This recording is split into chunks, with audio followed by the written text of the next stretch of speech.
Hi, hello, and welcome back to F1 Challenge Career Mode. My name is Mephisto, and today we're heading off to Italy for round 15 of the 2002 Formula 1 season. Let's get started.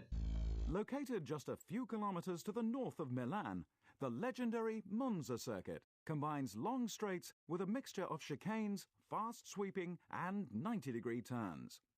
The dedicated motorsports facility is the spiritual home of Italian motor racing and a cathedral for Ferrari and their fanatical fans, the Tifosi. Here's qualifying. This is my first flying lap, and I'm on intermediates because the game told me the track was wet. That was a lie, and the lap time is a 1:34.020. On the next try, I switched over to the dry groove tires, and I make a pretty big mistake. I started slowing down way too late into Parabolica, so I went off into the gravel. This obviously is going to affect my lap time, and we'll find out by how much in a second. But since the footage made it into the video, it means that I was faster than in my previous attempt, and that was a 1:33.281, almost 1 second faster. And here is my third and final attempt. I had a decent pace throughout the lap, setting the fastest time through both sectors 1 and 2. Now it's time to see our overall lap time, which is 1:29.856. That places us in pole for the race. Hello there. Welcome to Italy for round 15 of the 2002 FIA Formula One World Championship. The weather, as so often is the case here, is just wonderful.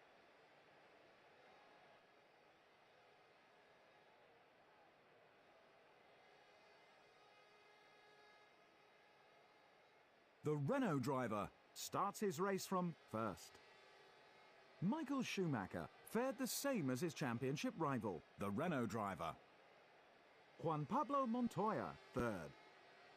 Coulthard, fourth. Raikkonen, fifth.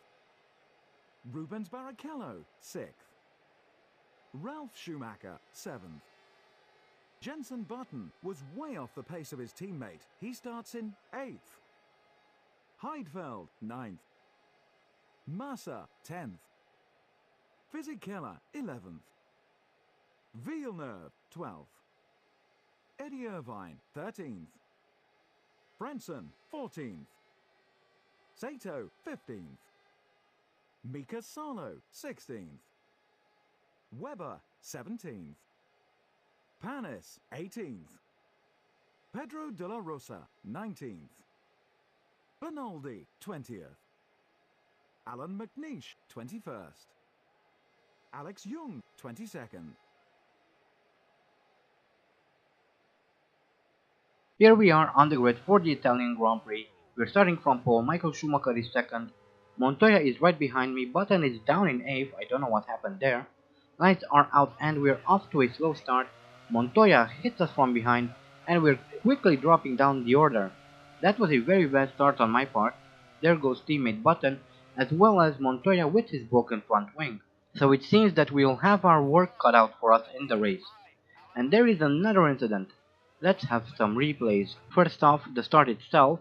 Massive wheel spin on my part, which explains why we were so slow off the grid.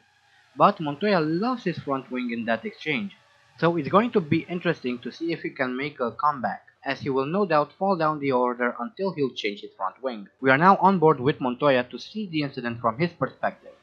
Lots of wheel spin on my part that slows me down, and Montoya has nowhere else to go than into my rear. We cut back to this camera as there was a scrape at the back as well. Arrows are stuck on the grid, but that's to be expected. They are no longer a team by this point. And here is Alan McNish, but as he's on the inside, he'll have no trouble overtaking.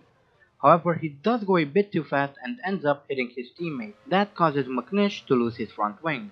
And amazingly, I'm still struggling to get around Montoya, despite him no longer having a front wing. However, we are now caught in his slipstream, and that should help us out a lot. And we made back one position, but we lost a total of 7, so there are 6 more cars ahead of us, as I failed to brake in time for Parabolica again. So we lose even more positions. And there was another incident as well, so let's have a look. We are now on board with Kimi Raikkonen, Up front are Montoya and myself, just as I overtook Montoya. Raikkonen brakes late and hits Juan Pablo Montoya, breaking his rear wing and his rear right wheel. Raikkonen also loses his front wing in that exchange, and we're now coming around to finish lap 1 of the 2002 Italian Grand Prix. We are just about to overtake Fisichella. Anyway, that was a pretty interesting first lap, especially towards the end. With that said, we need to pick up the pace because we need to win this if we are to win the title this season. And Ferrari are a big threat today. We're still on the second lap of the race and we're coming up on Mark Webber in the minority. We pass him and I can see smoke up ahead. I wonder who it is. Webber comes back at me and he cuts the track and it is Ralf Schumacher who is in trouble. He stops his car in the worst possible place. I think Webber actually crashed into him. Heidfeld is slow so I get around him and it sounds like there's a big pile up behind us. We need to see this. There goes Ralf Schumacher in his smoking Williams. He comes into the Ascari chicane, decent line through there. However, that's not what this replay is about. As he reaches the final part of the chicane, he stops his car. Villeneuve is through, Heidfeld and Webber both crash into the Williams. Next are Irvine and Sato. Irvine hits him, Sato hits him, and they've both lost wheels in the exchange. We are following Sato now for another look. He comes into Ascari, tries to go around, but Irvine hits the Williams and moves it into Sato's path. And one more look following Irvine. Again, he comes into the chicane, tries to find a way around the Williams, but ends up driving into it instead. That was quite an accident, and the carnage continues as it seems. I have no doubt that this is also taking place at the Ascari chicane. I have a feeling that this isn't going to end soon, and we're now following Panis in his BAR. He comes into the chicane, he's probably aware of what's going on. Regardless, he still ends up crashing into the Williams. In fact, he drives into it. I guess he kind of gave up there. We're now riding with McNish. Again, he comes into the chicane, he sees the chaos in front of him, he brakes, he locks up his front right and slides straight into Irvine's Jaguar. How many more will crash, I wonder? As we are just about to pass Jacques Villeneuve. And I can't believe what I'm hearing. Michael Schumacher, the man who is a threat in the championship, has crashed. This is unreal. You'd think that he'd be more careful, but instead does what everyone else did before him. And I think I saw my teammate there as well. Anyway, here's a replay. Michael Schumacher comes into the Ascari chicane. He sees the stopped cars, yet he crashes into Eddie Irvine's Jaguar. Here comes Barrichello who crashes into Schumacher. David Coulthard then crashes into Barrichello. This is absolute carnage. And there come Massa and Button. Massa crashes into Irvine. Button also crashes into Irvine. What is this insanity? And this is Fisichella again. He enters the chicane, sees a bunch of cars piled up. However, he still crashes into them.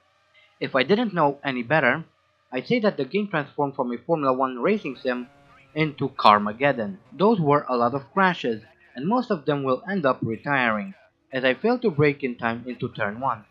However, I let Barrichello through. After all, he is going to retire just like his teammate Schumacher. He has no wings on his car, and I'm pretty sure that the Tifosi are not very happy right now, seeing how both Ferraris are essentially out of the Italian Grand Prix. And while I was overtaking Barrichello, the carnage at the Ascari chicane continued. At this rate, there won't be any more cars left to race against, which is a shame since this is only lap 3 of 18. Yes, you heard that. This is all taking place within the first 3 laps. In the last race, the AI was slow as hell. In this race, it seems they are stupid as hell.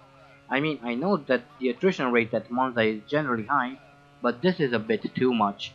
And here is Jacques Villeneuve in his BAR. He's behind the damaged Ferrari of Rubens Barrichello. They come down into the Ascari chicane. Villeneuve passes Barrichello. Oh, there's a floating rear wing from a Jaguar. Anyway, Villeneuve crashes into Fisichella's Jordan, and he loses his front left wheel. And that's just another casualty to add to today's retirement. As I come into turn 1, I'm informed that someone else became a victim of the Ascari chicane. This is starting to become ridiculous. This is Monaco levels of stupid. Here we have Mark Webber in his minority. He comes into the chicane. He tries to cut the track, but that leads him to crash into the Jaguar of Irvine. Well, that wasn't that bad, I guess. No wings were lost, for once. But these first few laps were quite something, weren't they? Here is a replay of Kimi Raikkonen. I guess the game also gave up by this point, since it didn't inform me of this. He's behind his teammate, tries to cut the track, however, Irvine's Jaguar is in the way, and now Raikkonen is out of the Italian Grand Prix. I've never seen this many retirements outside of Monaco. This is absolutely insane, and pretty much everyone that could pose a threat are out of the race. I was most concerned about the Ferraris and Williams, well, McLaren as well. Coulthard is still in the race, but he's so far back that it's not going to make any difference. And that was one of the Toyotas stopped in the middle of the track. At least it's something different from what we saw for the past 6 or 7 minutes. And here we have Mika Salo, that's me in the background. Salo comes into Curva Grande and stops his car in the middle of the track. I'm guessing he's having some suspension problems or something. If he had brake problems, that scene would have been a bit more dramatic. And if I'm not mistaken, we are now left with less than 10 cars on the track. I don't even know what to call this. As I was coming around to finish whatever lap this is, I failed to brake in time into Parabolica, and so I go for a little off-road trip and into the barrier, and that damages my suspension. Don't know if you can see this, but I was holding the wheel straight to make the turn. I think you can see it a bit better here, how the wheel is turned slightly to the right, and I was still going straight. Anyway, let's see what happened to Mark Webber. Here he is coming into the first chicane of the track, and as he exits, his car starts to let out smoke.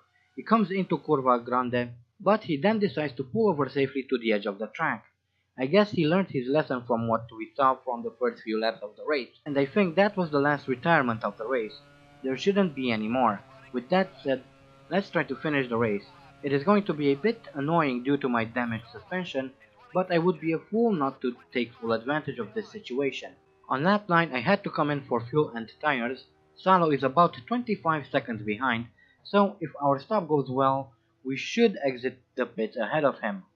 25 seconds is around the sweet spot, give or take, based on the length of the pit lane, but Monza has a short pit lane, so we should be okay. That's a 9.4 second stopper, could have been a bit better. Salo is now approaching fast, and we rejoined the track around 3 seconds ahead of Mika Salo. Let's finish the race.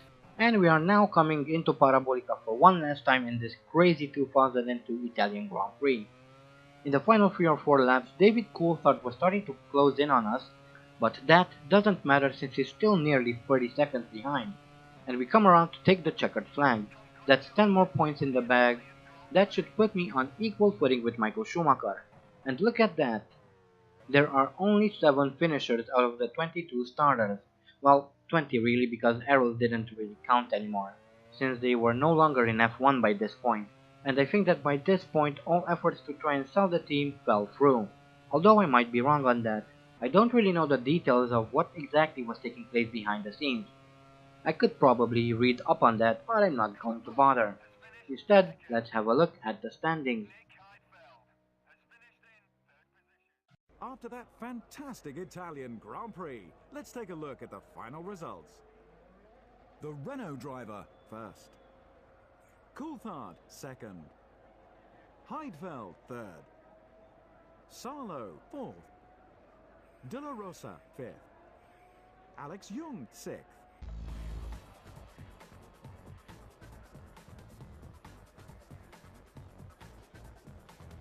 With the results confirmed, it's high time we updated the Drivers' Championship. So we're now tied with Schumacher in first with 80 points.